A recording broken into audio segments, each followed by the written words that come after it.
அனைவருக்கும் வணக்கம். ஒரு சகோதரர் இந்த கேள்வியை கேட்டிருக்காங்க.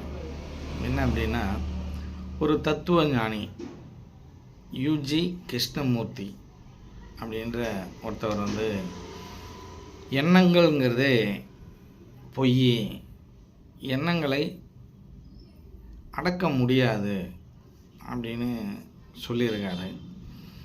அது உண்மைதானா? அதை சார்ந்து உங்களுடைய பதிலை சொல்லுங்கள் அப்படின்னு சொல்லி கேட்டிருக்காரு. இப்போ யாராக இருந்தாலும் சரி, அவர் எப்படிப்பட்டவர்களாக இருந்தாலும் சரி, யார் நம்மளோட அனுபவங்களுக்கு புறம்பாக பேசினாலும், உண்மைக்கு புறம்பாக பேசினாலும் அதை நாம் ஏற்றுக்கொள்வதில்லை. எண்ணங்கள் இல்லாமல் இதை பார்க்கும் அனைத்து நபர்களும் தெரிந்து கொள்ளுங்கள்.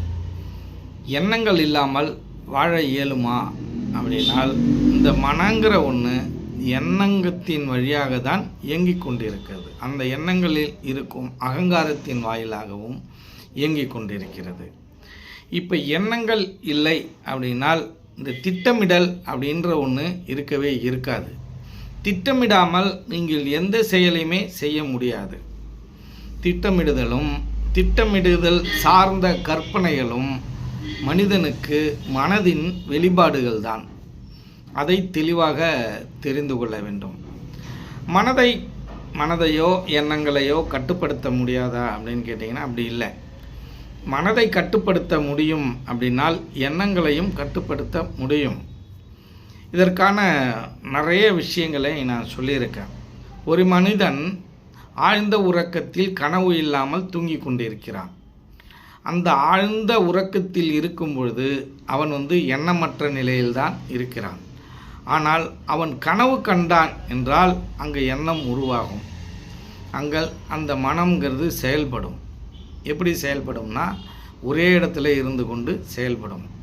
மற்ற நேரங்களில், பகல் நேரங்களில் ஐம்புலன்கள் வழியாக செயல்படும்.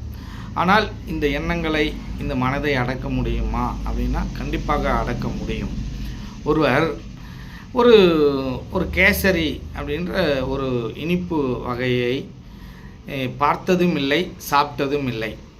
நான் பார்க்காததுனாலையும் சாப்பிடாததுனாலையும் கேசரி என்ற ஒன்று கிடையவே கிடையாது அப்படின்னு சொல்கிறது எவ்வளோ முட்டாள்தனமோ, அதே போல் எண்ணங்கள் இல்லை அப்படின்னு சொல்வதும், எண்ணங்களையும் மனதையும் அடக்க முடியாது என்று சொல்வதும் ஒரு விதமான அறிவீனம் என்பதை நாம் அனைவரும் புரிந்து கொள்ள வேண்டும்.